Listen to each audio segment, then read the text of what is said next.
औज़ु बिल्लाहि मिनश शैतानिर रजीम बिस्मिल्लाहिर रहमानिर रहीम। Dear students, कैसे हैं आप सब लोग? मैं उम्मीद करता हूँ कि आप सब लोग ठीक-ठाक होंगे, खैरियत से होंगे और आप लोगों की जो फैमिलीज़ हैं वो भी बिल्कुल ठीक-ठाक होंगी। डियर स्टूडेंट्स, लास्ट लेक्चर के अंदर हम लोगों ने एक नया कॉन्सेप्ट जो था वो स्टार्ट किया था और मैंने आपको लास्ट लेक्चर के बिल्कुल स्टार्ट में ये बता दिया था कि जब भी हम कोई जेडीबीसी की एप्लीकेशन बनाते हैं या कोई ऐसा सॉफ्टवेयर आप बनाते हैं जो कि जावा के अंदर बना हुआ है और वो किसी डेटाबेस के साथ कनेक्ट होगा, तो उसके अंदर जो है मल्टीपल फॉर्म्स होंगे और मल्टीपल फॉर्म्स जो होंगे उसमें जो मल्टीपल फॉर्म्स होंगे वो मल्टीपल टेबल्स के साथ रिलेटेड होंगे और मुख्तलिफ आपके जो मल्टीपल टेबल्स हैं उनका डेटा आपको उन मल्टीपल फॉर्म्स के अंदर दिखाई देगा। तो मल्टीपल फॉर्म्स के लिए फिर हमें बार बार जो है डेटाबेस के साथ कनेक्शन एस्टेब्लिश करने का जो कोड है वो नहीं लिखना पड़ेगा। इस काम के लिए हम लोगों ने एक क्लास बनाई थी डेटाबेस कनेक्ट के नाम से और उस क्लास के अंदर एक मेथड था जिसका नाम कनेक्ट था। हम उस मेथड को, जो कि बेसिकली एक स्टैटिक मेथड था, हम उसको मेथड को कॉल करते थे अपने फॉर्म के अंदर। जैसे अगर आप लोगों को याद हो, हम लोगों ने लॉगिन का फॉर्म बनाया था तो हमने उसके अंदर भी जो डेटाबेस कनेक्ट की जो क्लास थी उसका कनेक्ट का मेथड था उसको हमने कॉल किया था। और अब हम जो है सेकंड फॉर्म के ऊपर हम आज काम करेंगे। जो हमने दूसरा फॉर्म बनाया था जिसका नाम स्टूडेंट था, ये वो वाला फॉर्म था जब हम लॉगिन के अंदर अपनी क्रेडेंशियल्स प्रॉपर दे देते थे तो हमारा लॉगिन वाला फॉर्म जो था वो डिस्पोज ऑफ हो जाता था और हमारा जो स्टूडेंट वाला जो फॉर्म था वो हमें नज़र आना शुरू हो जाता था। मैंने आपको लास्ट लेक्चर के अंदर भी ये बताया था कि स्टूडेंट वाले फॉर्म पे एज सच कोई कंट्रोल नहीं होगा लास्ट लेक्चर की हद तक। लेकिन आज के लेक्चर के अंदर हम जो स्टूडेंट वाला जो फॉर्म है उसको भी डिज़ाइन करेंगे और उसका नाम हमने स्टूडेंट इसलिए रखा था क्योंकि उसके अंदर हम स्टूडेंट टेबल का जो डेटा होगा वो हम उसके अंदर देखेंगे और स्टूडेंट टेबल का जो डेटा है वो हम एक मुख्तलिफ तरीके से देखेंगे। तो उसको हम स्टडी करेंगे। बेसिकली उसके अंदर हम एक नया graphical user interface component study करेंगे जिसका नाम जे टेबल है और जे टेबल के अंदर आपको आपके स्टूडेंट टेबल के जितने भी रिकॉर्ड्स होंगे वो एट अ टाइम आपको एक वक्त में जे टेबल के अंदर दिखाई देंगे। अगर आपको याद हो, पिछली से पिछली क्लास या पिछले से पिछले वीडियो लेक्चर के अंदर जिसमें हम लोगों ने graphical user interface based GUI application, यानी कि graphical user interface based JDBC application जब हमने स्टार्ट की थी, उस पे तकरीबन हम लोगों ने 3 वीडियो लेक्चर्स जो थे मैंने उसके लिए बनाए थे। तो उसमें मेरे पास जो था एक ही फॉर्म था और उसमें जो है आपके पास 3 टेक्स्ट फील्ड्स थी जिसमें आपको एट द यानी कि आपको एट अ टाइम एक ही स्टूडेंट का रिकॉर्ड जो था वो उसके अंदर नजर आ रहा था, जबकि जे टेबल के अंदर आप देखोगे कि विदाउट एनी यानी कि लंबी चौड़ी कोडिंग किए बगैर, ठीक है, कोई कॉम्प्लिकेटेड सा कोड लिखे बगैर आप अपने जे टेबल के अंदर स्टूडेंट का जो रिकॉर्ड है, स्टूडेंट टेबल के अंदर मौजूद जो रिकॉर्ड है, बल्कि रिकॉर्ड्स हैं, जितने भी रिकॉर्ड्स हैं वो आपको एट अ टाइम वहां पे नजर आना स्टार्ट हो जाएंगे। तो चलते हैं, स्टार्ट करते हैं आज का लेक्चर। और आज का लेक्चर स्टार्ट करने से पहले हमेशा की तरह चंद एक रिक्वेस्ट आपसे करूंगा। अगर आप लोगों ने इस चैनल को अभी तक सब्सक्राइब नहीं किया हुआ जिसका नाम कोड विद फैसल है, तो काइंडली इस चैनल को सब्सक्राइब कर लें। आज की वीडियो आपको पसंद आए तो आप इस वीडियो को लाइक करना चाहें तो लाइक कर सकते हैं, शेयर करना चाहें तो शेयर कर सकते हैं अपने ऐसे दोस्तों के साथ, साथियों के साथ किसी और कॉलेज में, यूनिवर्सिटी में वो पढ़ रहे हैं और वो जावा का कोर्स इन्होंने एनरोल किया हुआ है या वो जावा पढ़ने में इंटरेस्टेड है, तो आप उनके साथ भी शेयर कर सकते हैं। और अगर आप इस पे कमेंट करना चाहें तो कमेंट भी कर सकते हैं। और आखिरी रिक्वेस्ट कि काइंडली इस वीडियो को कंप्लीटली सिर्फ और सिर्फ यूट्यूब के ऊपर ही देखें। आप इसको काइंडली फिलहाल इसको डाउनलोड ना करें। ये वीडियो जो है इसी प्लेलिस्ट के अंदर ही रहेगी और जब भी आप इसको फ्यूचर में आप इसको डाउनलोड करना चाहें तो आप इसको डाउनलोड कर सकते हैं, लेकिन एटलीस्ट एक दफ़ा इस वीडियो को लाजमी तौर पे जो है कंप्लीटली यूट्यूब के ऊपर ही देखें। इसके साथ चलते हैं और स्टार्ट करते हैं हम आज का लेक्चर और देखते हैं कि आज के लेक्चर में हमने क्या चीज़ें स्टडी करनी है। So let's begin today's lecture.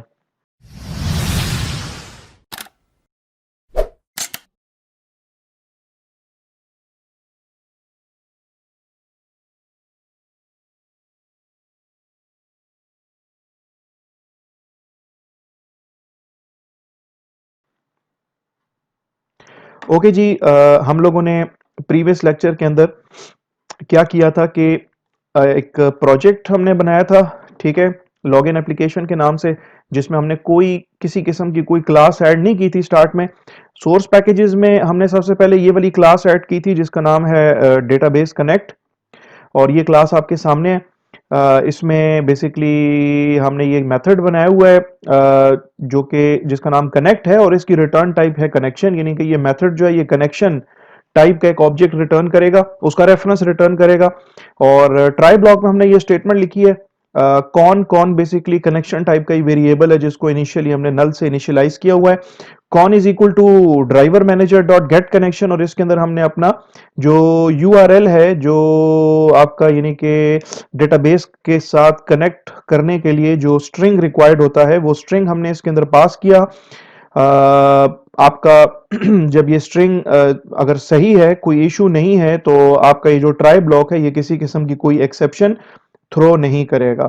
लेकिन अगर इसमें कोई प्रॉब्लम होगी तो ऑब्वियसली इसमें एक्सेप्शन थ्रो होगी, और एक्सेप्शन थ्रो होने के केस में जो कौन वेरिएबल है ये स्टार्ट में इसकी अंदर वैल्यू नल थी और अब भी इसकी वैल्यू नल ही रहेगी, और आपका कैच ब्लॉक चलेगा और आपको अप्रोप्रिएट मैसेज मिलेगा। और इसके बाद ये जो इफ स्टेटमेंट है इसमें लिखा है कि if con is not equal to null, तो अगर कैच ब्लॉक चल गया है मींस के आपका ट्राई ब्लॉक ने एक्सेप्शन थ्रो की है तो कैच ब्लॉक चलेगा, और फिर ये जो इफ कंडीशन है ये ऑब्वियसली आपकी फॉल्स होगी, तो कौन वेरिएबल फिर रिटर्न नहीं होगा, उस केस के अंदर नल वैल्यू रिटर्न कर दी जाएगी। लेकिन अगर ट्राई ब्लॉक में किसी किस्म की कोई एक्सेप्शन नहीं है, इट मींस कि आपका कैच ब्लॉक नहीं चला।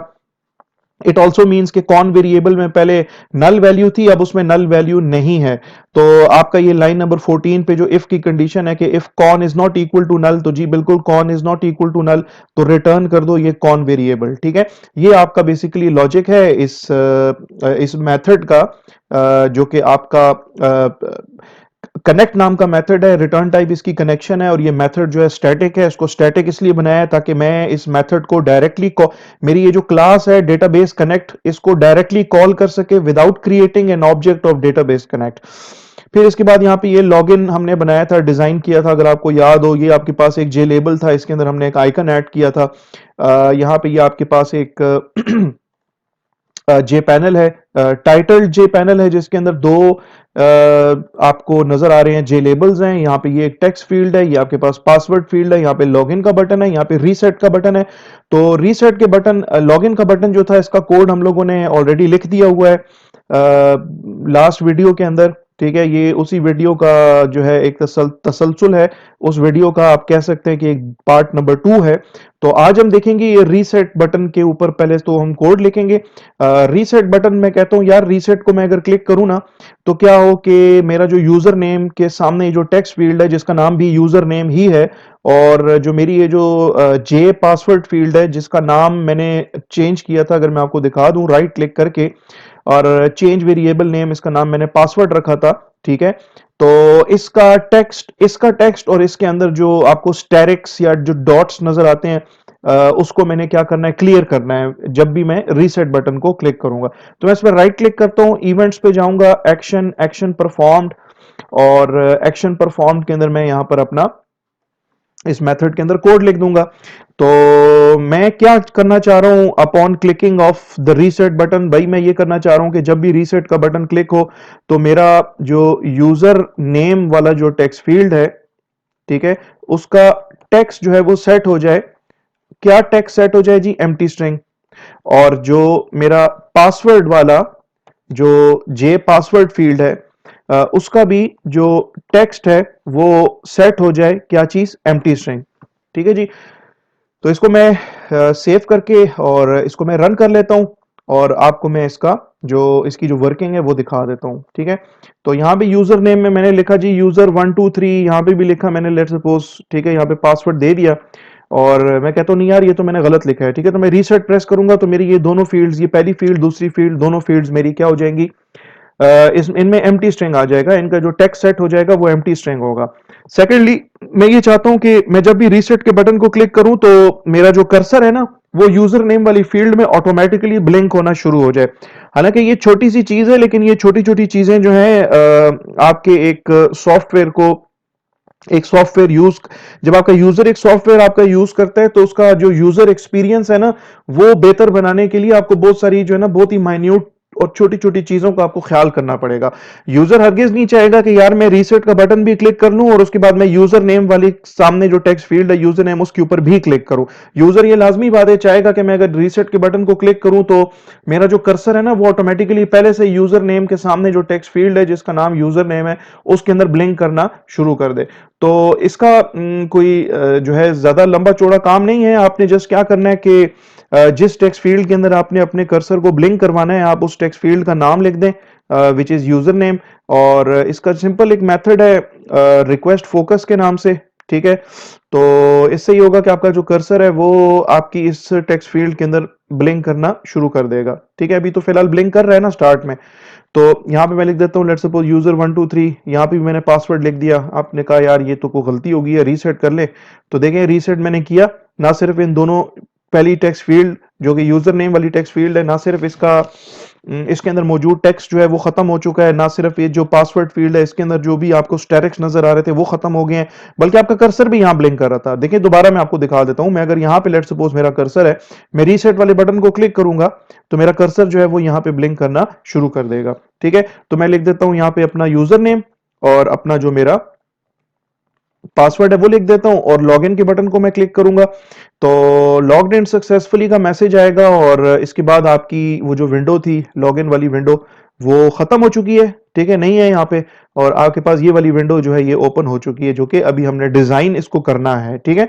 तो मैं इस विंडो को कर देता हूँ क्लोज और मैं जाता हूँ अपने नेटबीन्स आईडी के अंदर और यहाँ पे मैं ये जो स्टूडेंट डॉट जावा वाला जो मेरा जो जे फ्रेम है इसको मैं ओपन कर देता हूँ, ठीक है।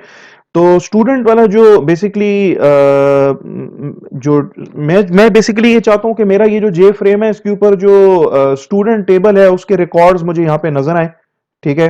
तो ऑब्वियसली मैं मेरा ये जो स्टूडेंट डॉट जावा ये जो फाइल है या मेरा ये जो फॉर्म है मैं चाहूंगा कि ये भी डेटाबेस के साथ कनेक्ट हो, ठीक है। तो इस मकसद के लिए मैं क्या करूंगा कि मैं इसके सोर्स में जाऊंगा और यहाँ पे ये कमेंट्स है, मेरी आदत है मैं इन कमेंट्स को रिमूव कर देता हूं।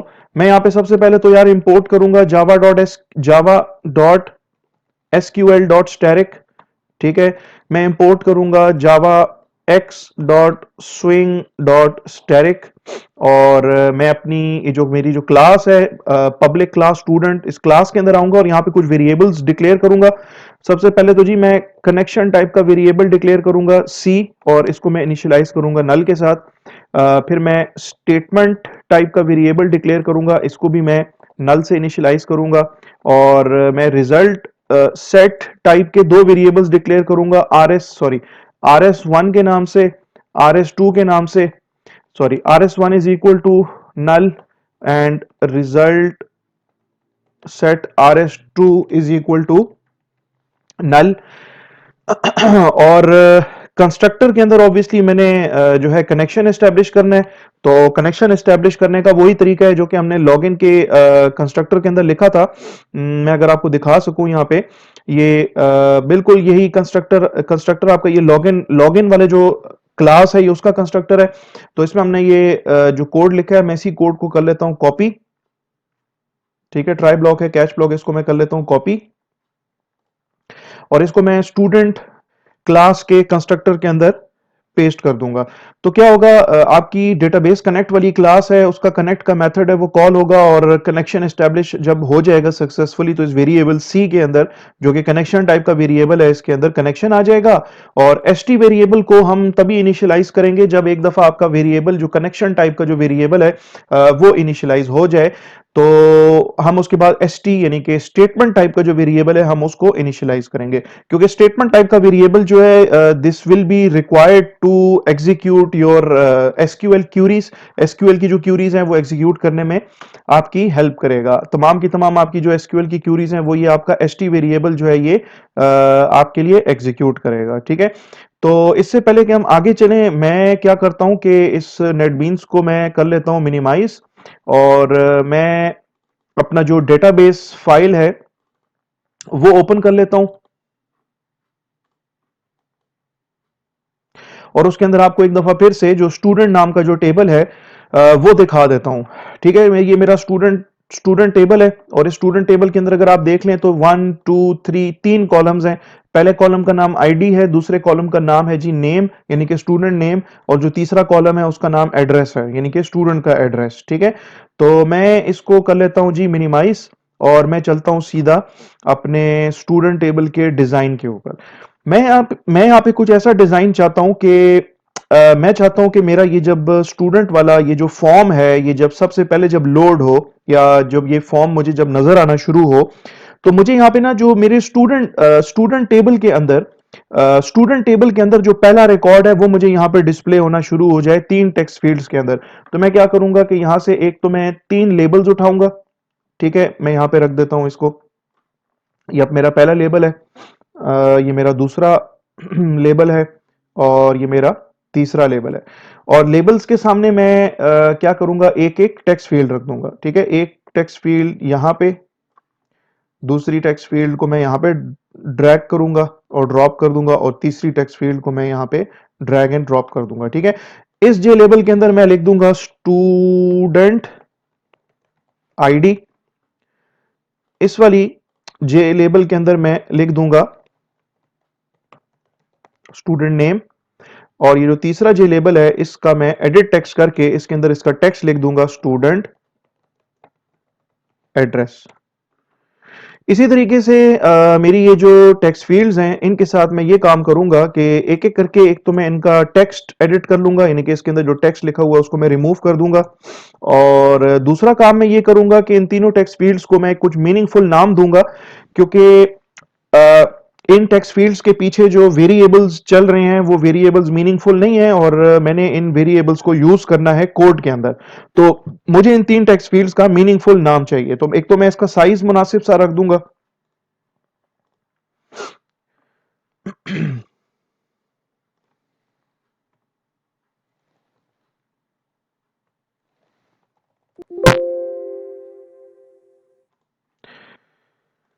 ठीक है, मेरे ख्याल से इतना साइज इसका काफ़ी है, और इतना ही साइज मैं इस टेक्स्ट फील्ड का भी रख दूंगा और इतना ही साइज मैं इस तीसरी टेक्स्ट फील्ड का भी रख दूंगा। इसके बाद मैं क्या करूंगा कि इस पहली टेक्स्ट फील्ड के ऊपर राइट क्लिक करूंगा और चेंज वेरिएबल नेम को क्लिक करके इसके पीछे जो टेक्स्ट फील्ड जो है इसका मैं मीनिंगफुल नाम रख दूंगा। इस टेक्स्ट फील्ड के अंदर मुझे स्टूडेंट की आईडी चाहिए। ठीक है, तो मैं इसका नाम रख दूंगा TXT ID।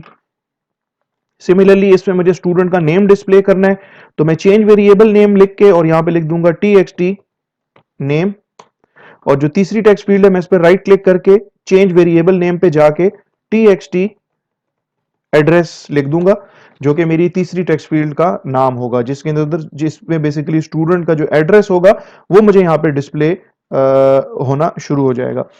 तो एक काम तो ये करना है मैंने। दूसरा काम मैंने ये करना है कि मैंने यहाँ पे स्विंग कंट्रोल्स हैं, इनमें आपको बिल्कुल लास्ट एक कंट्रोल नजर आ रहा होगा टेबल के नाम से। मैंने एक तो ये टेबल उठाना है, यानी कि एक दफा मैंने यहाँ पे क्लिक करना है टेबल पे और दोबारा मैंने इस टेबल को यहाँ पे लाके ड्रॉप कर देना है जे फ्रेम के ऊपर, और इसका मैं मुनासिब सा साइज रख दूंगा। साइज बहुत बड़ा है। ठीक है, विड्थ तो ठीक है, और यहाँ पे मैं इस तरीके से इसका साइज रख देता हूँ।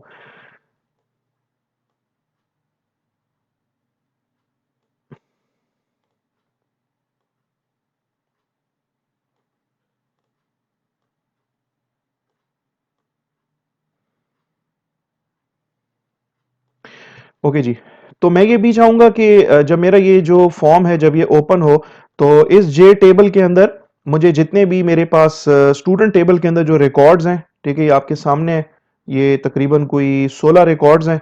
ठीक है, ये 16 रिकॉर्ड्स जो हैं ये आपको यहाँ पे मैं चाहता हूँ कि मेरे इस जे टेबल के अंदर दिखाई देना शुरू हो जाए। तो मैं इस जे टेबल के ऊपर राइट क्लिक करूंगा और इसका जो चेंज वेरिएबल नेम है इस पे क्लिक करूंगा, क्योंकि इस जे टेबल को मैं मीनिंगफुल नाम देना चाह रहा हूं, बिकॉज इस जे टेबल को मैंने यूज करना है कोड के अंदर। तो मैं इसका जस्ट नाम रख देता हूं, टेबल नाम रख देता हूं। ठीक है, इसके पीछे जो वेरिएबल चल रहा है उसका नाम मैंने टेबल रख दिया और इसको मैं ओके कर दूंगा। ओके जी, तो अब जो है मैंने इसमें रिकॉर्ड्स डिस्प्ले करने हैं और मैंने इन तीन जो मेरी जो तीन जो टेक्स्ट फील्ड्स हैं इसके अंदर भी मैंने अपने जो मेरे जो स्टूडेंट टेबल के अंदर जो मेरा जो फर्स्ट रिकॉर्ड है वो मैंने यहाँ पे डिस्प्ले करना है, यानी कि फर्स्ट रिकॉर्ड की स्टूडेंट आईडी, फर्स्ट रिकॉर्ड का नेम और फर्स्ट रिकॉर्ड के अंदर जो एड्रेस है वो मैंने यहाँ पे डिस्प्ले करना है। तो इस मकसद के लिए मैं क्या करूंगा कि मैं सोर्स में जाऊंगा और मैं यहाँ पे कंस्ट्रक्टर के अंदर एक क्यूरी एग्जीक्यूट करूंगा, rs rs1 is equal to st dot execute query, और मेरी क्यूरी है जी सिलेक्ट स्टैटिक फ्रॉम स्टूडेंट। ठीक है, अगर मेरे स्टूडेंट टेबल के अंदर रिकॉर्ड्स एग्जिस्ट कर रहे हैं, एक रिकॉर्ड भी अगर एग्जिस्ट कर रहा है तो rs1 वेरिएबल के अंदर मेरा वो रिकॉर्ड आ जाएगा। तो अब मैंने ये देखना है यार कि मेरा ये जो rs1 वेरिएबल है, मेरा ये जो rs1 वेरिएबल है इसके अंदर रिकॉर्ड्स आए भी हैं या नहीं आए। तो मैं यहां पे लिख दूंगा इफ, ठीक है, और इफ करके मैं लिख दूंगा इफ rs1 डॉट नेक्स्ट। ठीक है,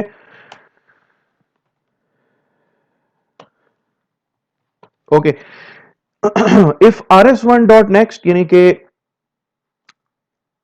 rs1 के अंदर आपका ये जो सेलेक्ट स्टैटिक फ्रॉम स्टूडेंट है इसके रिकॉर्ड्स, ठीक है, आपके rs1 में आ जाएंगे। तो वैसे तो अभी स्टूडेंट टेबल के अंदर रिकॉर्ड्स एग्जिस्ट कर रहे हैं, तो जब आपकी ये क्यूरी चलेगी तो आपके स्टूडेंट टेबल के तमाम रिकॉर्ड्स होंगे वो rs1 जो आपका रिजल्ट सेट है इसके अंदर आ जाएंगे। लेकिन आपका जो rs1 है उसका जो पॉइंटर होगा वो फर्स्ट रोज या फर्स्ट रिकॉर्ड से पहले जो आपका जो कॉलम हेडर है वहां पे उसका पॉइंटर जो है वो पॉइंट कर रहा होगा। ठीक है, कुछ इस तरह से मैं आपको दिखा देता हूं।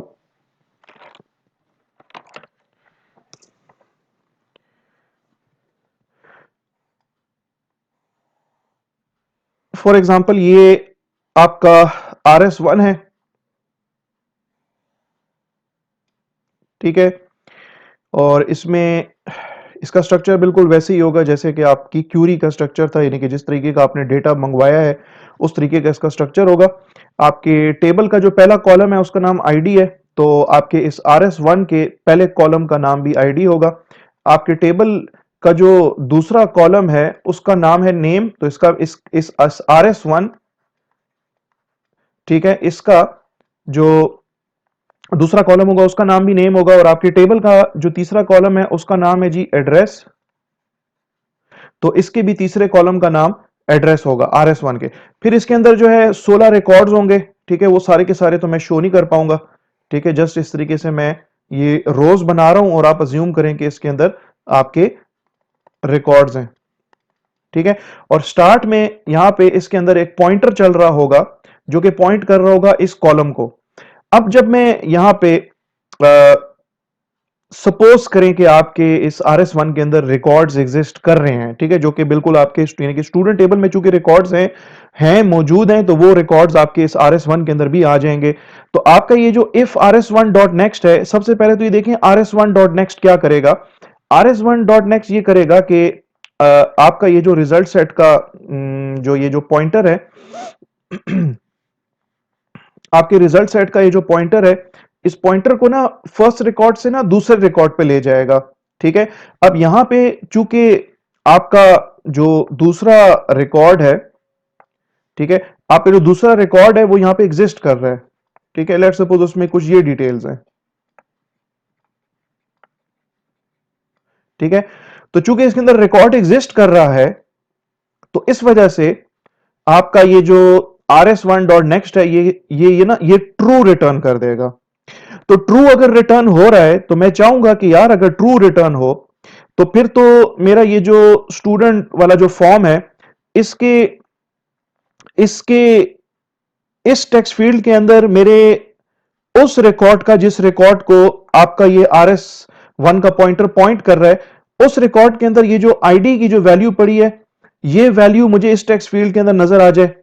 ठीक है, ये जो दूसरी टेक्स्ट फील्ड है नेम वाली टेक्स्ट फील्ड, इसके अंदर मुझे ये जो rs1 का जो पॉइंटर जिस रिकॉर्ड को पॉइंट कर रहा है उसका जो नेम वाली फील्ड है, नेम वाली फील्ड, इसके अंदर जो डेटा पड़ा हुआ है वो मुझे इस टेक्स्ट फील्ड के अंदर नजर आए।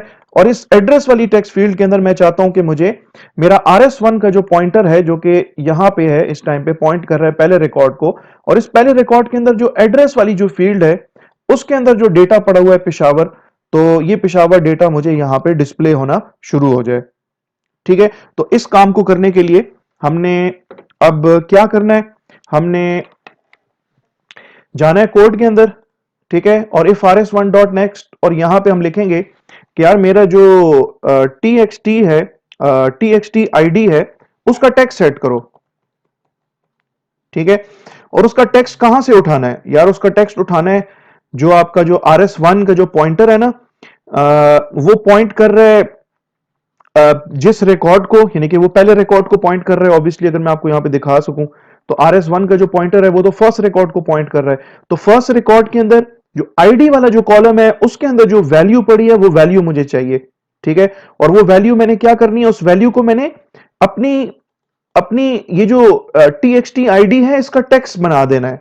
तो इसके लिए मैं लिखूंगा अपनी txt id, अपनी txt id का नाम, txt id अपना टेक्स्ट फील्ड का नाम, उसका टेक्स्ट सेट टेक्स्ट का मेथड है, और इसके अंदर आपने टेक्स्ट कहां से लेके आना है, तो इसमें मैं लिख दूंगा rs1 डॉट गेट int, एक इंटीजर वैल्यू उठानी है मैंने, और इंटीजर वैल्यू कहां से उठानी है जी, इंटीजर वैल्यू उठानी है एक ऐसे कॉलम से जिसका नाम है id।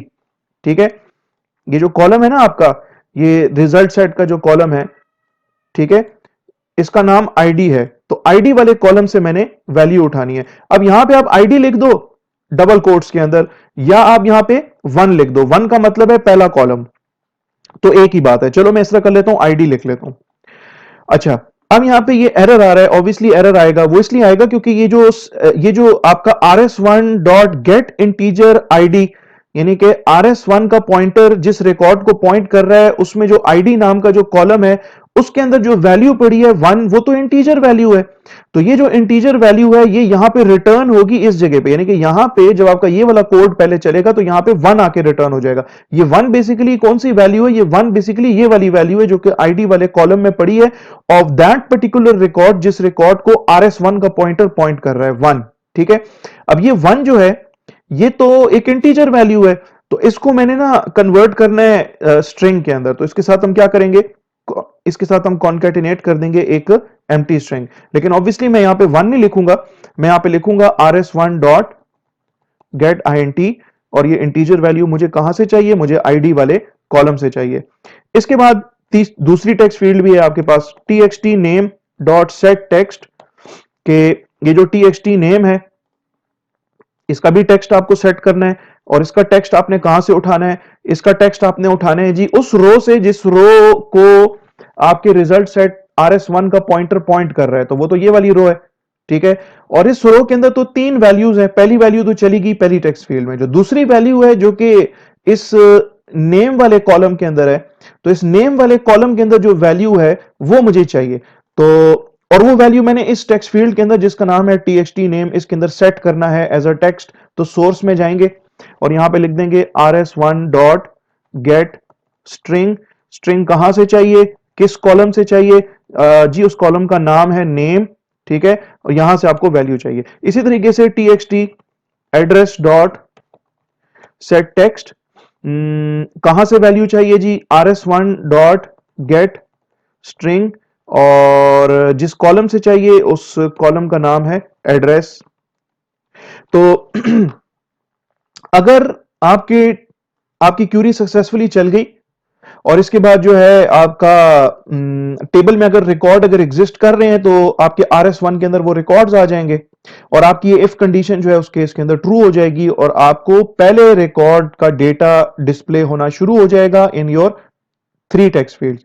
एल्स का पोर्शन, जब आपकी ये इफ की कंडीशन फॉल्स होगी, और ये फॉल्स तभी होगी अगर आपके ये select static from student query चलने के बाद कोई भी रिकॉर्ड RS1 में नहीं आया, वो तभी उसी केस उसी सिनारियो में हो सकता है अगर आपके टेबल के अंदर कोई डेटा एग्जिस्ट ही नहीं कर रहा, आपका टेबल एम्प्टी है, तो उस केस के अंदर फिर जाहिर सी बात है अगर डेटा नहीं है तो फिर तो मैंने अपनी तीनों टेक्स्ट फील्ड्स में फिर डेटा जो है वो एज अ टेक्स्ट मैंने सेट भी नहीं करना, तो फिर तो आपका इफ का पोर्शन जो है वो यहाँ पे फॉल्स रिटर्न करके देगा आपको। फॉल्स के केस में आपकी तीनों स्टेटमेंट्स एग्जिस्ट नहीं करेंगी, आपकी तीनों स्टेटमेंट्स नहीं चलेंगी, और एल्स के पोर्शन चलेगा। और एल्स के पोर्शन में हम जस्ट यूजर को एक मैसेज दे देंगे, J option pane dot show message dialog के नो रिकॉर्ड्स टू शो। ठीक है, इसको मैं कर लेता हूं सेव, और इसको मैं कर लेता हूं रन, और आपको इसका आउटपुट दिखा देते हैं। तो सबसे पहले ऑब्वियसली लॉगिन वाला जो फॉर्म है वो आएगा, इसमें मैं यूजर नेम दे देता हूं, लॉगिन कर लेता हूं। लॉग्ड इन सक्सेसफुली का मैसेज आ गया, और इसके बाद आपका जो मेरी रिक्वायरमेंट थी वो पूरी हो रही है। मेरा मेरा जो फर्स्ट रिकॉर्ड है जिसकी स्टूडेंट आईडी 1 है, स्टूडेंट नेम हारून है, स्टूडेंट एड्रेस कराची है, तो उसका जो डेटा है वो मुझे यहाँ पे डिस्प्ले होना शुरू हो गया। सेकेंडली मैं ये चाहता हूं कि मेरी ये जो जे टेबल है, इस जे टेबल के अंदर मुझे सारे रिकॉर्ड्स नजर आना शुरू हो जाएं। मेरे इस जे टेबल के अंदर सारे रिकॉर्ड्स मुझे डिस्प्ले होना शुरू हो जाएं। ठीक है, तो इसके लिए मैं क्या करता हूं कि मैं इसके लिए मैं इस क्लास के अंदर बट आउटसाइड द क्लास, ठीक है, sorry, with in this class but outside any method, ठीक है, मैं यहां पे ना एक मेथड डिक्लेयर बना लेता हूं जो कि पब्लिक होगा, रिटर्न टाइप इसकी वॉइड होगी, और मैं इसका नाम रख देता हूं पॉपुलेट टेबल। और पॉपुलेट टेबल के अंदर ये मेथड जब भी चलेगा, तो ये मेथड क्या करेगा कि ये मेथड जो है बेसिकली इसके अंदर सेलेक्ट की क्यूरी लिखी होगी, सेलेक्ट स्टैटिक फ्रॉम स्टूडेंट, और स्टूडेंट टेबल के अंदर जितनी भी रिकॉर्ड्स होंगे वो रिकॉर्ड्स मैं डिस्प्ले करना चाहूंगा अपने इस जे टेबल के अंदर।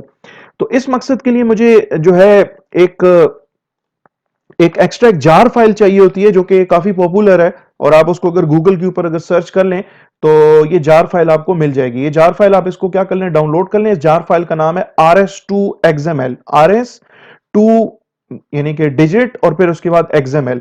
तो इस जार फाइल को मैं अपने प्रोजेक्ट के अंदर ऐड करूंगा। ठीक है, मैं प्रोजेक्ट्स पे जाऊंगा, लाइब्रेरीज के अंदर राइट क्लिक करूंगा और यहां पे ऐड जार स्लैश फोल्डर को क्लिक करूंगा, और इसके बाद मैं ऑब्वियसली मेरी ये जो जार फाइल है डेस्कटॉप पे पड़ी है, तो मैं RS2XML जो फाइल है मैं इसको अपने प्रोजेक्ट की लाइब्रेरीज के अंदर ऐड कर लूंगा। पहले ये फाइल एग्जिस्ट नहीं कर रही थी जार फाइल, अब ये जार फाइल ऐड हो गई है मेरे प्रोजेक्ट के अंदर। फिर इसके बाद मैं क्या करूंगा कि प्रोजेक्ट के अंदर मैं एक पैकेज इंपोर्ट करूंगा, import net dot protein IT dot SQL dot dB utils. ठीक है, इसको मैं इंपोर्ट कर लूंगा, और इसकी मुझे जरूरत है, ये जो डीबी यूटिल्स वाली जो क्लास है मुझे इसकी जरूरत है in order to populate, in order to add the records from the student table. जो स्टूडेंट टेबल के अंदर जो रिकॉर्ड्स हैं वो मुझे इसके अंदर ऐड करने हैं, जिसके लिए मुझे इस क्लास की जरूरत है। ठीक है, तो मैं इस पॉपुलेट टेबल के अंदर जो है सिंपल क्या करूंगा कि मैं ट्राई ब्लॉक लिखूंगा, क्योंकि मैं कुछ स्टेटमेंट्स ऐसी लिख रहा हूं, लिखने लगा हूं जो कि चेक्ड एक्सेप्शन उसकी टाइप है, तो मैं कैच ब्लॉक भी लिख दूंगा।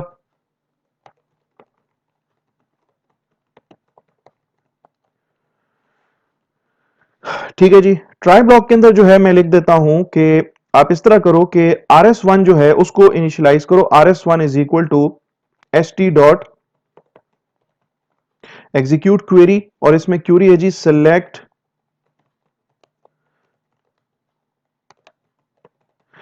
Static from student. अच्छा जी, सेलेक्ट स्टैटिक फ्रॉम स्टूडेंट यानी कि स्टूडेंट टेबल जो है इसके अंदर जितने भी रिकॉर्ड्स हैं इनको सेलेक्ट स्टैटिक का वैसे मतलब ये है कि अपने जो स्टूडेंट टेबल है इसकी जो तीनों कॉलम्स हैं उनका डेटा दिखाओ मुझे, यानी कि आईडी की वैल्यूज भी, नेम की वैल्यूज भी, एड्रेस की वैल्यू भी। ठीक है, तो स्टैटिक का बेसिकली मतलब ये नहीं है कि सारे रिकॉर्ड्स मुझे दिखा दो, क्योंकि यहाँ पे चूंकि यहाँ पे कोई आगे कोई वेयर की क्लॉज नहीं लगी हुई। लेट सपोज मैं अगर लिख देता हूं where ID is equal to 1, ठीक है, तो मुझे सिर्फ ये वही रिकॉर्ड दिखाएगा जिसमें आईडी की वैल्यू जो है वो 1 के बराबर है, लेकिन कॉलम्स मुझे फिर भी तीनों दिखाएगा। ठीक है ना ठीक है, तो सेलेक्ट डायरेक्ट फ्रॉम स्टूडेंट हम लिखेंगे RS1 के अंदर आपके स्टूडेंट टेबल के जो रिकॉर्ड्स होंगे जो कि इस क्राइटेरिया या इस क्यूरी को फुलफिल कर रहे होंगे, वो सारे रिकॉर्ड्स आपके इस RS1 के अंदर आ जाएंगे। और मैं अब इस RS1 के अंदर मौजूद जो रिकॉर्ड्स हैं, मैं उन तमाम के तमाम रिकॉर्ड्स को इस जे टेबल के अंदर डिस्प्ले करना चाह रहा हूं। इस जे टेबल के अंदर मैं उन रिकॉर्ड्स को ऐड करना चाह रहा हूं। तो उसके लिए जो है मैं देख लेता हूं, यहाँ पे जे टेबल पे मैं करता हूं राइट क्लिक और यहाँ पे मैं चेंज वेरिएबल नेम के ऊपर आता हूं और इसका मैं नाम देख लेता हूं कि इसका नाम क्या है इस जे टेबल का। तो इस जे टेबल का नाम है जी टेबल।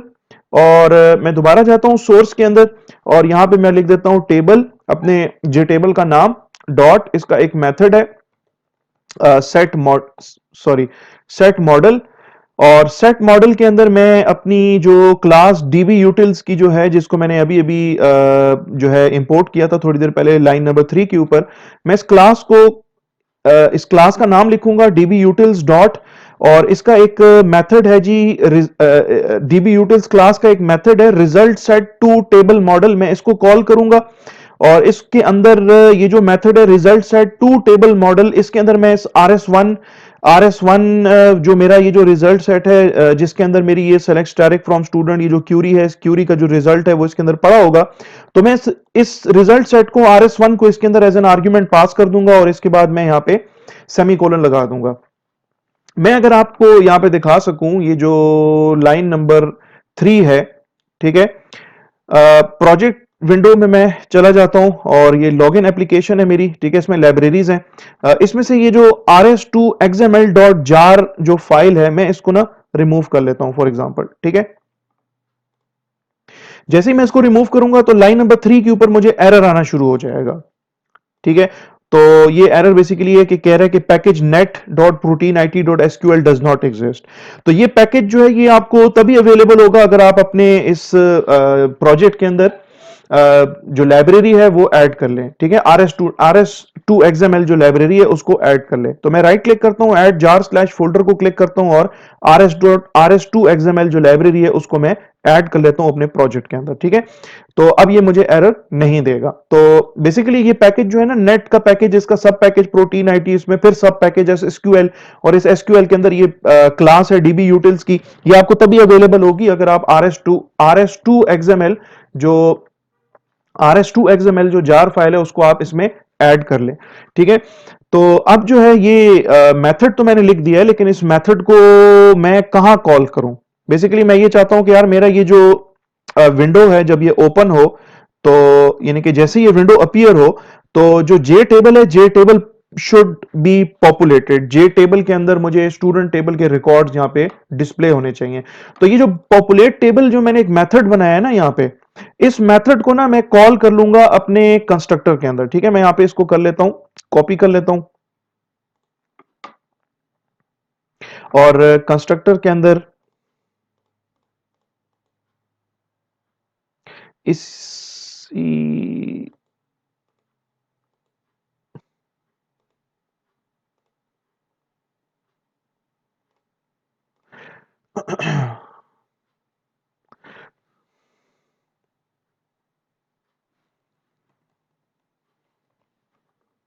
यहां पे st को इनिशियलाइज करने के बाद यहां पे मैं इस मेथड को कॉल कर लेता हूं, पॉपुलेट टेबल को, ठीक है।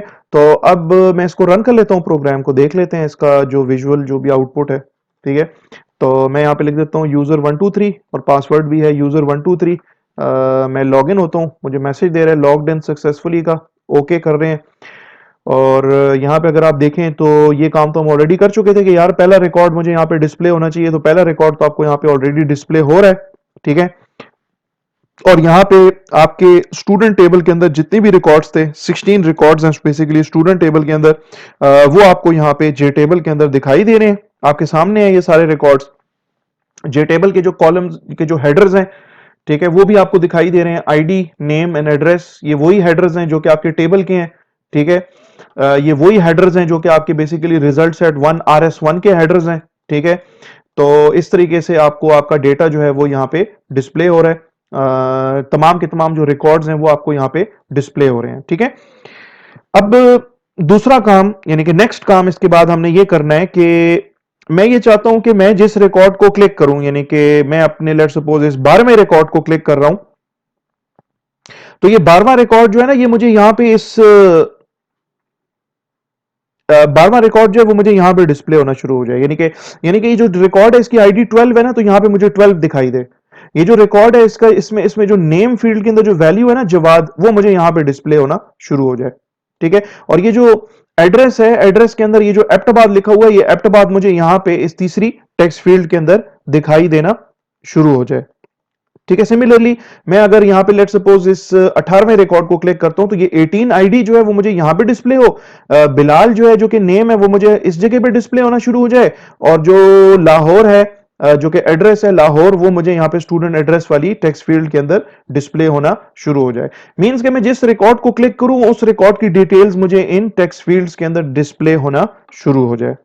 ठीक है, तो इस मकसद के लिए हम क्या करेंगे कि यहां पे मैं डिजाइन पे जाऊंगा और जे टेबल के ऊपर मैं राइट क्लिक करूंगा और इवेंट्स पे जाऊंगा, और इवेंट्स के अंदर मैं जाऊंगा जी माउस इवेंट के ऊपर और माउस क्लिक्ड, क्योंकि मैं चाहता हूं कि whenever I click mouse button on some record, तो वो रिकॉर्ड मुझे डिस्प्ले होना शुरू हो जाए मेरे जो मेरी जो टेक्स्ट फील्ड्स हैं उन 3 टेक्स्ट फील्ड्स के अंदर।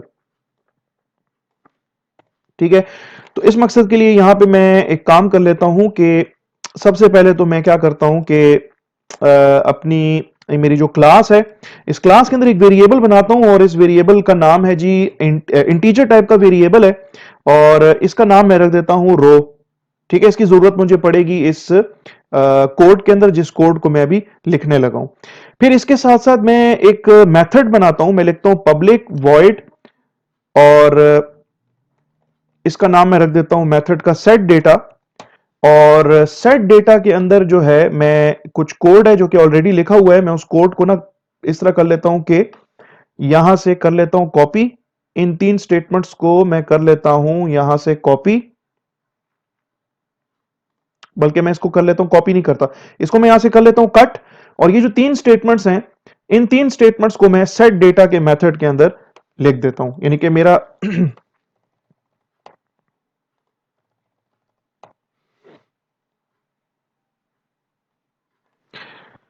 और इन 3 स्टेटमेंट्स को मुझे ट्राई ब्लॉक के अंदर लिखना पड़ेगा, क्योंकि ये चेक्ड एक्सेप्शन की एग्जांपल है, और इसके साथ साथ मुझे कैच ब्लॉक भी बनाना पड़ेगा।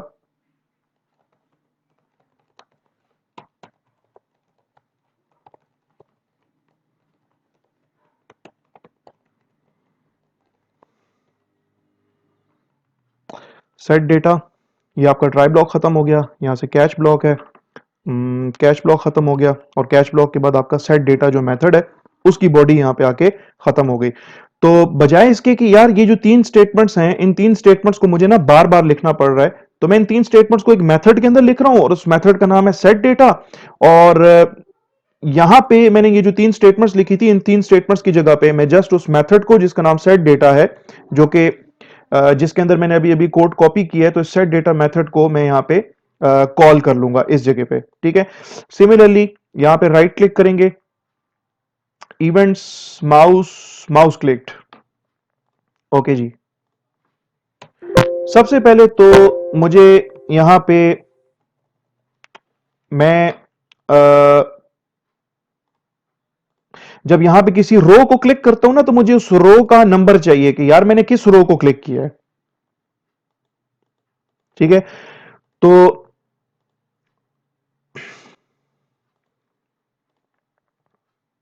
यहां पे मैं सोर्स के अंदर जाऊंगा, और मैं यहां पे लिख दूंगा row is equal to table dot gate,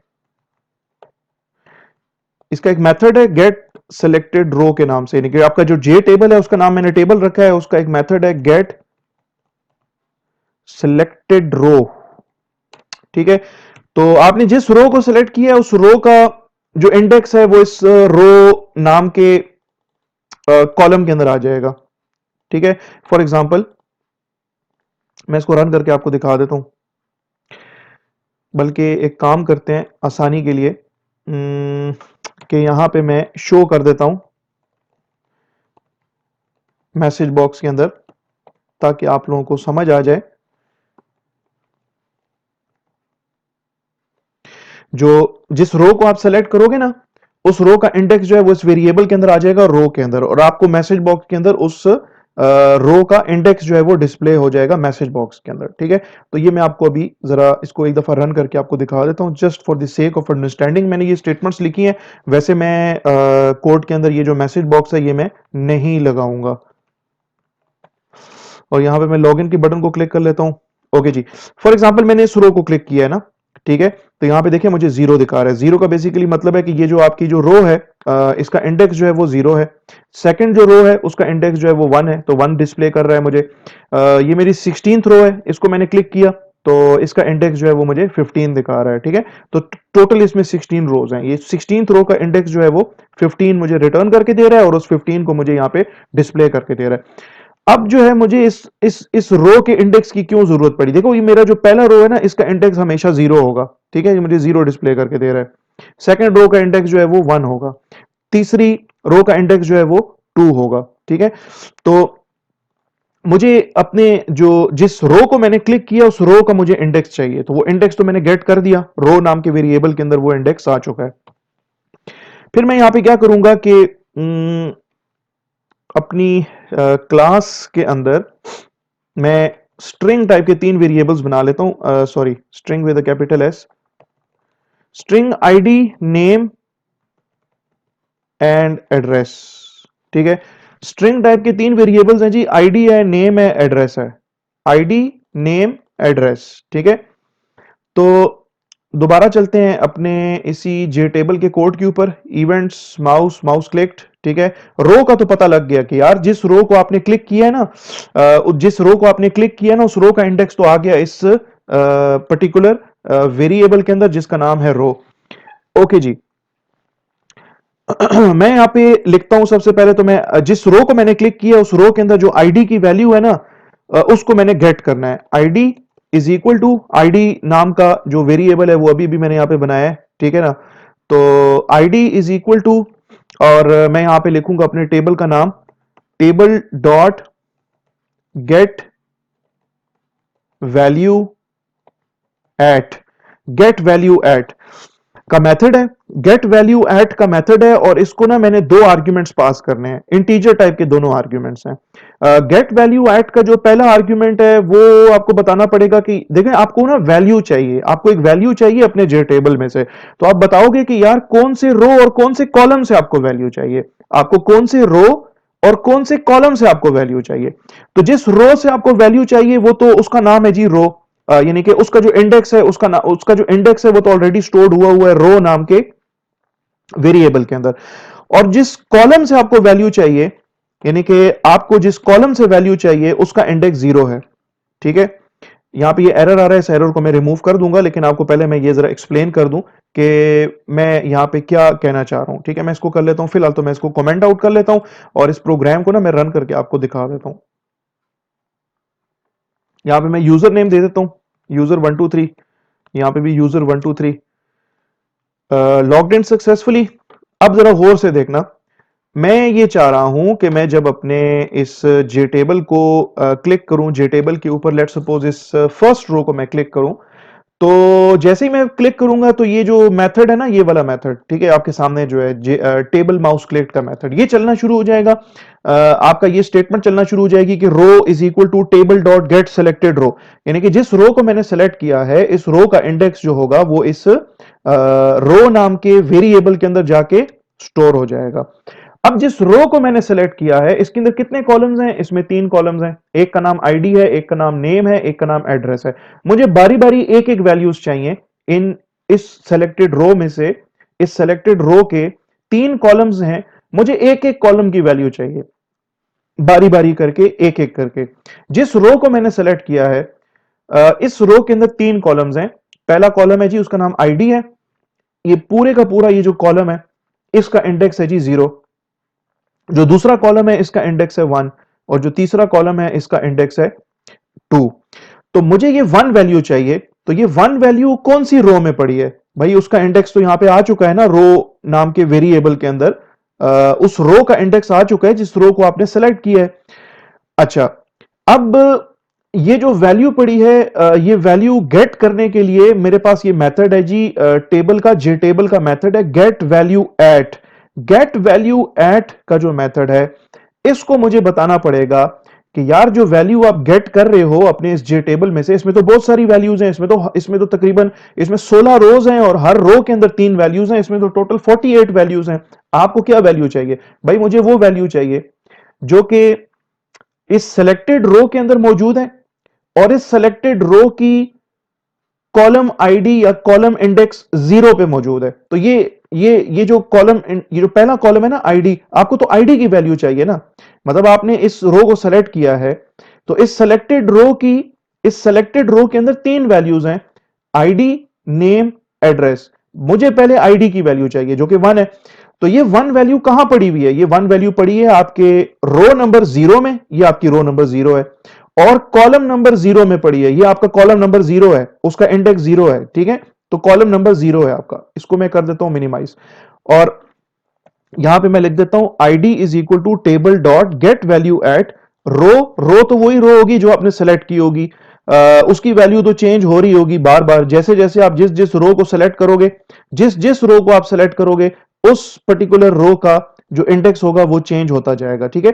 first करो आपने इस रो को सेलेक्ट किया, तो इस रो का इंडेक्स 0 होगा, तो ये रो वेरिएबल में आ जाएगा 0, और गेट वैल्यू एट रो, उसमें 0 कॉमा 0 0 दूसरा 0 है, ये बेसिकली आपका जो कॉलम है उसका इंडेक्स है। भाई आपको जिस कॉलम में से वैल्यू चाहिए ना, वो तो ये वाला कॉलम है, इसका इंडेक्स तो 0 है, तो आपकी इस रो 0 और कॉलम 0 पे जो वैल्यू पड़ी है वो तो 1 है, तो ये 1 वैल्यू मुझे चाहिए, और ये 1 वैल्यू मैंने इस आईडी नाम के वेरिएबल को असाइन करनी है।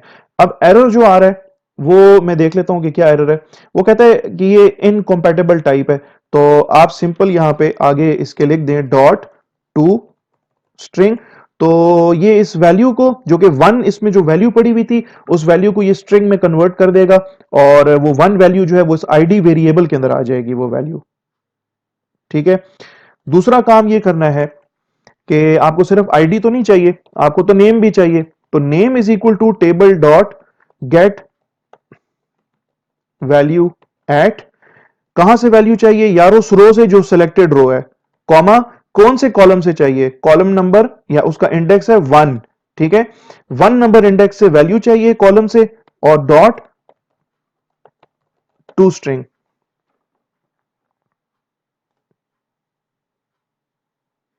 रन करके आपको एक्सप्लेन कर देता हूं,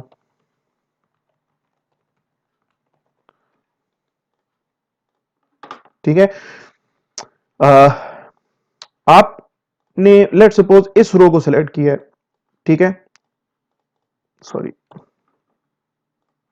आपने लेट सपोज इस रो को सिलेक्ट किया है। यार इस रो का जो भी इंडेक्स है, मुझे नहीं पता क्या इंडेक्स है इसका, जो भी इंडेक्स है वो इस रो नाम के वेरिएबल के अंदर जाके स्टोर हो जाएगा। अब आपको ये 15 वैल्यू चाहिए, तो इसके लिए आपको ना टेबल, जो जे टेबल है उसका गेट वैल्यू एट का मेथड रिक्वायर्ड होगा, और उसमें आप मेंशन कर दोगे कि यार फला रो इंडेक्स के ऊपर ये वैल्यू पड़ी है, और उस फला रो के 0th कॉलम पे ये वैल्यू पड़ी है, ठीक है। तो ये 0th कॉलम हो गया, तो इसकी वैल्यू आ जाएगी आईडी वेरिएबल में। अब आपको नेम की वैल्यू चाहिए, यार नेम की वैल्यू जो है ना, ये बिलाल वैल्यू जो है ये आपको चाहिए। तो ये वैल्यू जो है ये आपकी जो सिलेक्टेड रो है, जिस रो को आपने सेलेक्ट किया है, उसका जो इंडेक्स है वो तो रो नाम के वेरिएबल में आ चुका है। तो table dot get value at row, यानी कि वो रो जिसको आपने सेलेक्ट किया उसका इंडेक्स रो नाम के वेरिएबल में ऑलरेडी आ चुका हुआ है। कॉमा 1, 1 का मतलब कि यार column index 1, this is your column index 1, इसमें जो वैल्यू पड़ी है ना वो आप उठा के और नेम वेरिएबल के अंदर कॉपी कर लो, ठीक है। और इसके बाद तीसरी वैल्यू आपकी रह जाती है एड्रेस की, तो उसके लिए मैंने वेरिएबल बनाया हुआ है address is equal to table dot get get get value at row, जो कि सिलेक्टेड रो की वैल्यू इसमें आई हुई होगी, और कॉलम इंडेक्स आपका जो तीसरा कॉलम है दैट इज 2, और डॉट टू स्ट्रिंग का मेथड कॉल कर लें।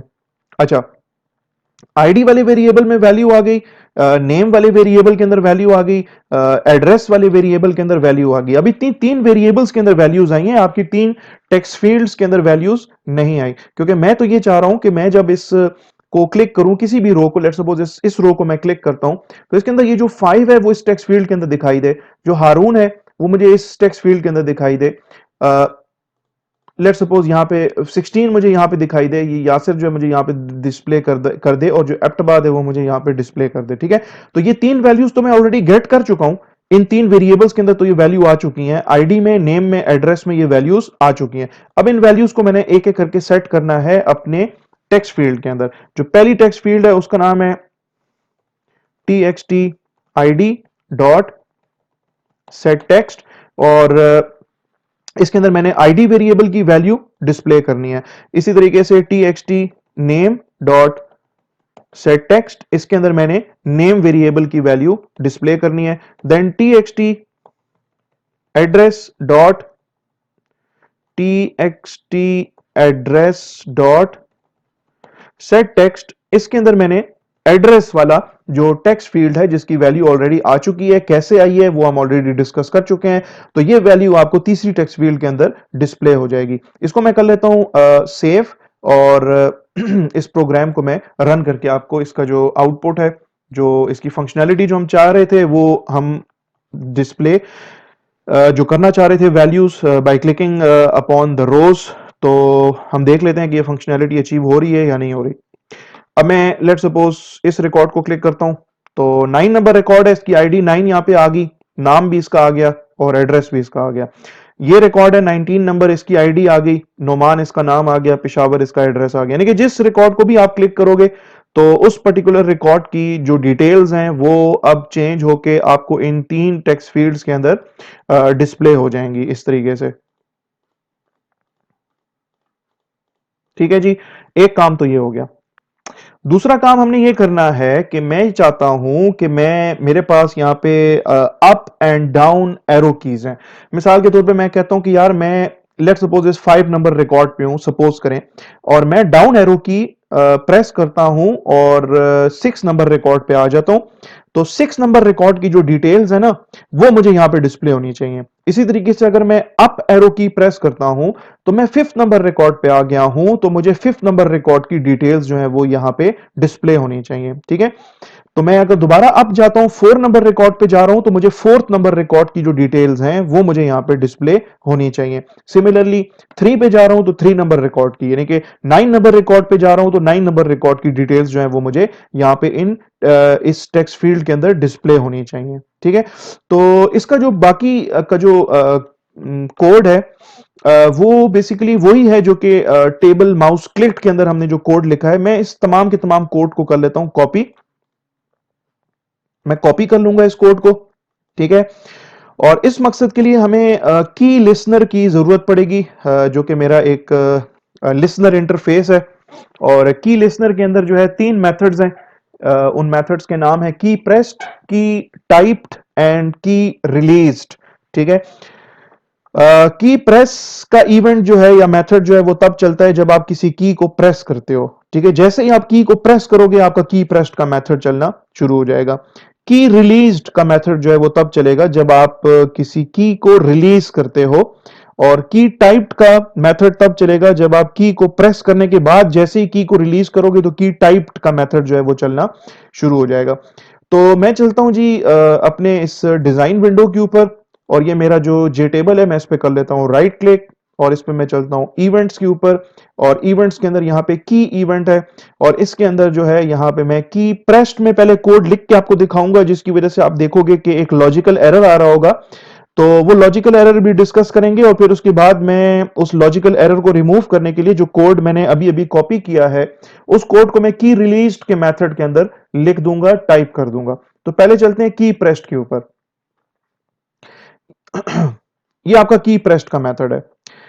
अब की प्रेस्ड का जो मेथड है ये मैं चाहता हूं, देखें मेरे तो कीबोर्ड के ऊपर बहुत सारी कीज हैं, तो मैं चाहता हूं कि यार अप एरो की जब प्रेस हुई हो तो तब वो वाला कोड चले जिसको मैंने अभी अभी कॉपी किया है, जो कि आपके टेबल के माउस क्लिक के मेथड के अंदर मैंने लिखा था। ठीक है, ये कोड आपके सामने है ना, ये वाला कोड जो कि अभी अभी हमने डिस्कस किया है, इसको मैंने कॉपी किया हुआ है। ठीक है, तो मैं चाहता हूं कि ये वाला कोड जो है मेरा तब तब चले जब मैं सिर्फ और सिर्फ अप एरो की और डाउन एरो की को प्रेस करूं, क्योंकि मेरे तो कीबोर्ड के ऊपर बहुत सारी कीज हैं, मैं तो बाकी की प्रेस के ऊपर ये कोड एग्जीक्यूट नहीं करवाना चाह रहा।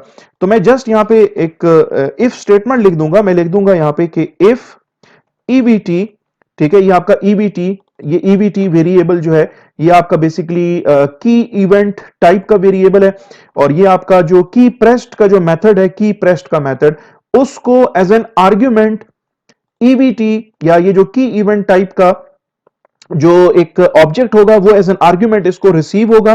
और ये जो ईबीटी वेरिएबल है हम इसके थ्रू मालूम कर सकते हैं कि यार कौन सी की प्रेस हुई थी, यानी कि इवेंट का सोर्स क्या था, ठीक है। तो इफ ईबीटी डॉट गेट की कोड, मैं आपको ये समझा देता हूं अभी, ठीक है, गेट की कोड इज इक्वल टू की इवेंट डॉट वी के अंडरस्कोर अप और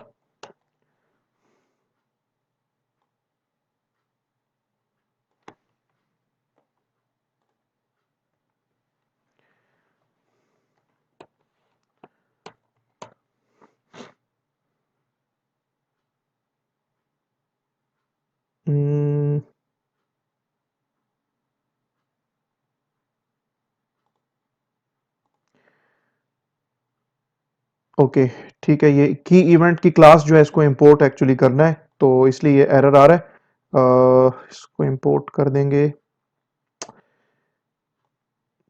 की इवेंट डॉट वी के अंडरस्कोर अप, कैपिटल में एक्चुअली लिखना था, तो इसलिए वी के अंडरस्कोर डाउन और वी के अंडरस्कोर अप पे ये एरर आ रहा है। वी के अंडरस्कोर डाउन।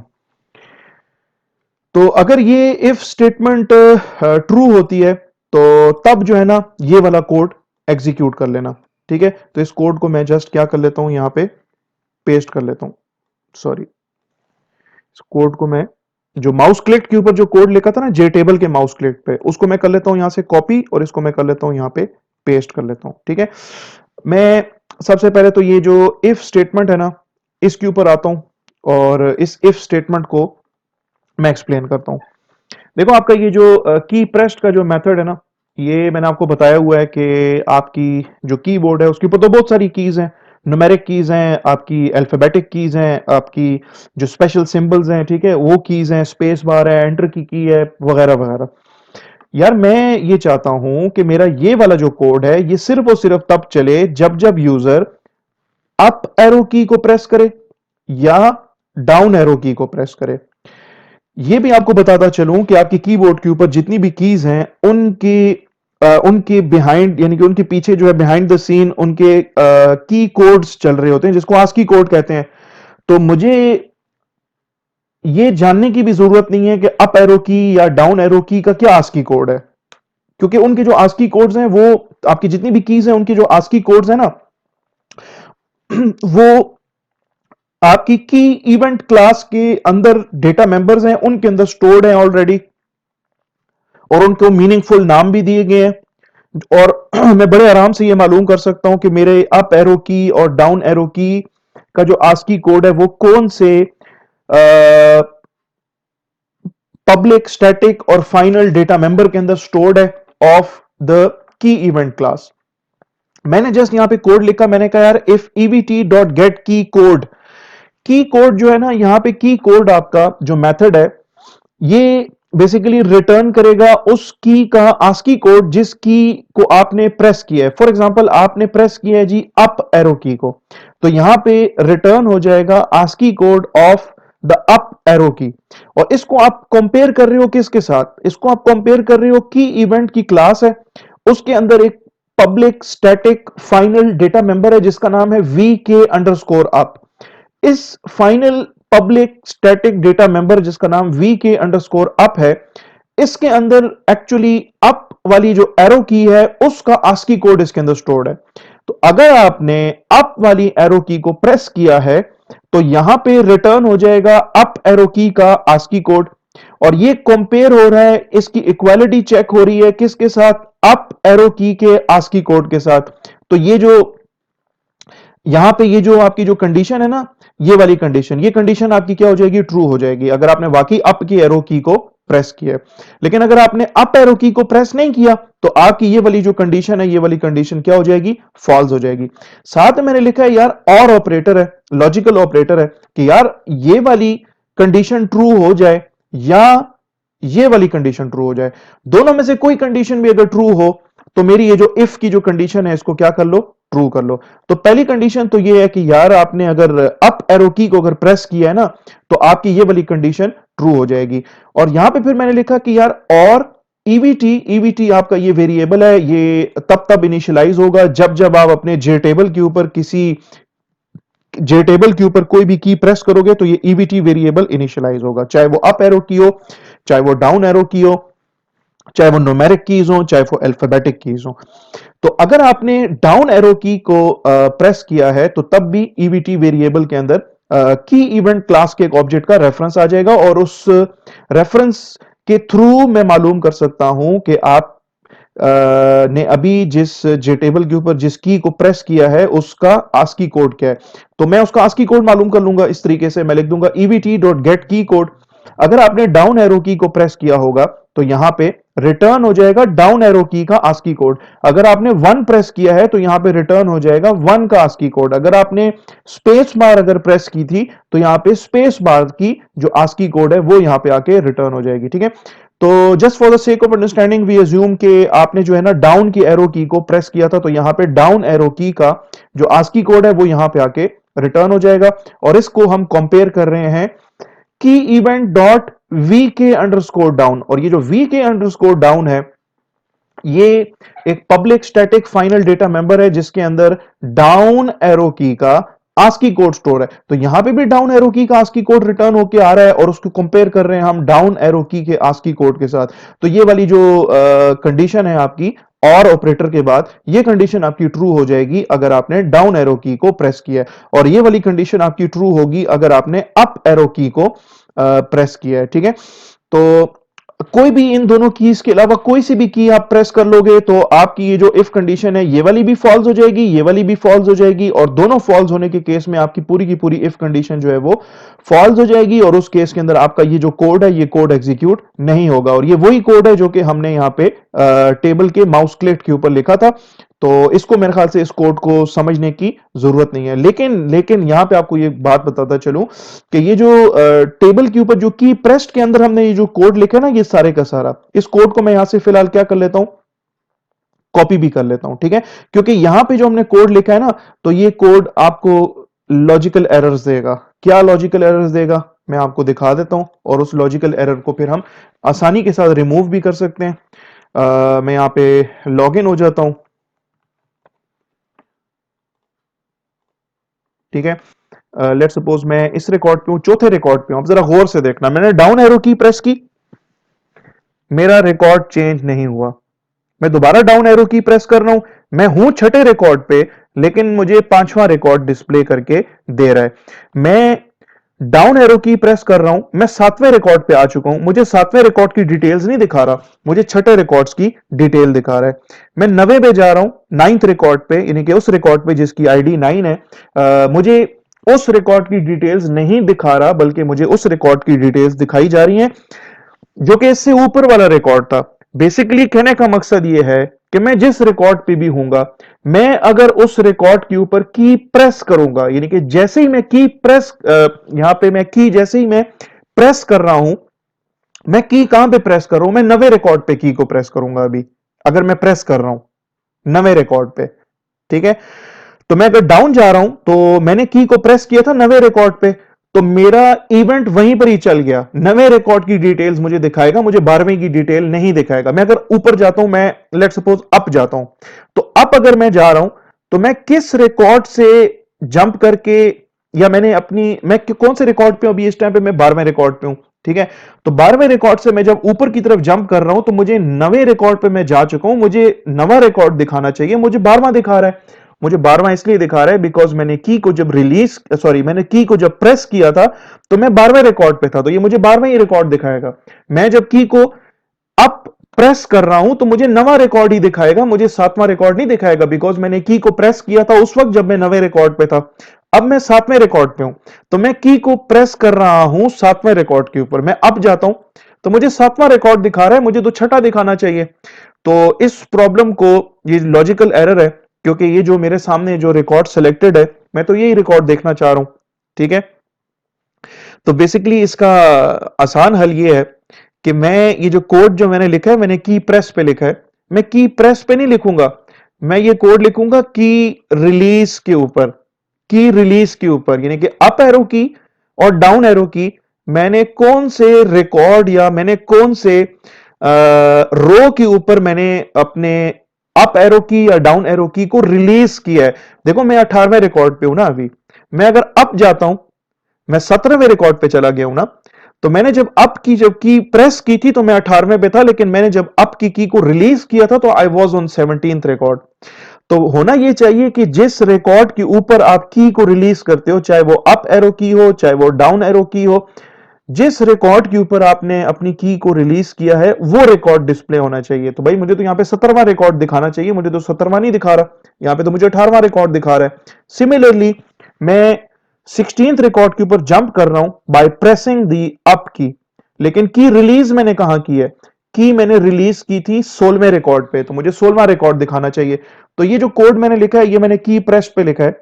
मैं इस कोड को यहां से कर लेता हूं कट, मुझे नहीं जरूरत इसकी। मैं की प्रेस्ड पे नहीं लिखूंगा ये कोड, मैं लिखूंगा ये कोड की रिलीज्ड के ऊपर। ठीक है, तो मैं जाऊंगा की रिलीज्ड में, और जो कोड मैंने जैसे मैंने कट किए, मैं उस कोड को यहां पे पेस्ट कर दूंगा। ठीक है, की प्रेस्ड पे मैंने कोड नहीं लिखना, मैं की रिलीज्ड पे लिखूंगा। तो अब मैं आपको इसका आउटपुट दिखा देता हूं,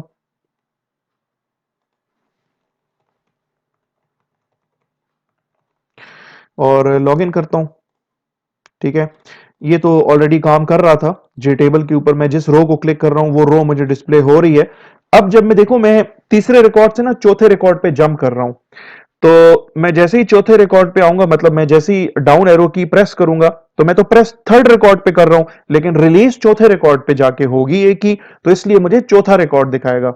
ठीक है, तो अब चौथे के बाद मुझे पांचवा दिखाएगा, मैं छठे पे हूं, मुझे छठा ही दिखाएगा, क्योंकि मैंने की को रिलीज किया है, डाउन एरो की को मैंने रिलीज किया है छठे रिकॉर्ड पे, तो इसलिए मुझे छठे रिकॉर्ड की डिटेल्स दिखाएगा, इसलिए 7th भी, 9th भी, 12th भी। अब मैं जिस रिकॉर्ड के ऊपर भी जा रहा हूं वही रिकॉर्ड मुझे यहाँ पे डिस्प्ले हो रहा है, ना सिर्फ हाईलाइट हो रहा है बल्कि वो रिकॉर्ड मुझे यहाँ पे डिस्प्ले भी हो रहा है। ये तो आपका डाउन एरो की है। अप एरो की भी बिल्कुल उसी तरीके से काम कर रहा है, मैं 17वें रिकॉर्ड पे हूं और मुझे 17वां रिकॉर्ड ही दिखा रहा है, बिकॉज मैंने की को, अप एरो की को मैंने रिलीज किया था 17वें रिकॉर्ड पे। ठीक है, मैं अप एरो की को मैंने रिलीज किया है 16वें रिकॉर्ड पे, प्रेस तो मैंने 17वें पे किया था, लेकिन रिलीज कहां पे हुआ है, 16वें रिकॉर्ड पे, तो इसलिए मुझे 16वां रिकॉर्ड दिखा रहा है। इसीलिए यहां पे देखिए मैंने नवे रिकॉर्ड पे की को रिलीज किया है। ठीक है, अप एरो की जब मैंने प्रेस किया था वो तो मैं 12वें पे था, तो 12वें से जब मैं 9वें पे गया, तो मैंने प्रेस तो 12वें पे किया था ना, लेकिन रिलीज वो 9वें पे हुआ था, तो 9th रिकॉर्ड जो है उसकी डिटेल्स ये मुझे यहाँ पे डिस्प्ले करके दिखा रहा है। आई बिलीव कि आज की क्लास के लिए इतना काफ़ी है। आज की क्लास जो है इसके अंदर हम लोगों ने कुछ इंटरेस्टिंग टॉपिक्स डिस्कस किए थे, और आई ऑल्सो बिलीव कि आप लोगों ने मेरे इस चैनल को, जिसका नाम कोड विद फैसल है, इसको ऑलरेडी सब्सक्राइब किया हुआ है। अगर सब्सक्राइब नहीं किया हुआ तो काइंडली इसको सब्सक्राइब कर लें। वीडियो अगर पसंद आए तो इसको आप लाइक कर सकते हैं, शेयर करना चाहें तो शेयर कर सकते हैं, इसके ऊपर आप कमेंट्स देना चाहें तो कमेंट्स भी दे सकते हैं। मिलते हैं नेक्स्ट वीडियो के अंदर, तब तक आप अपना ढेर सारा ख्याल रखें। और नेक्स्ट वीडियो के अंदर हम लोग इसी पर्टिकुलर प्रोजेक्ट को मजीद आगे लेके चलेंगे, इसमें मजीद नई चीज़ें देखेंगे, मजीद इसके अंदर हम एडिशन करेंगे, मजीद इसके अंदर हम कॉन्सेप्ट्स को स्टडी करेंगे। तो तब तक आप अपना ढेर सारा ख्याल रखें। Take care of yourselves. अल्लाह हाफिज़।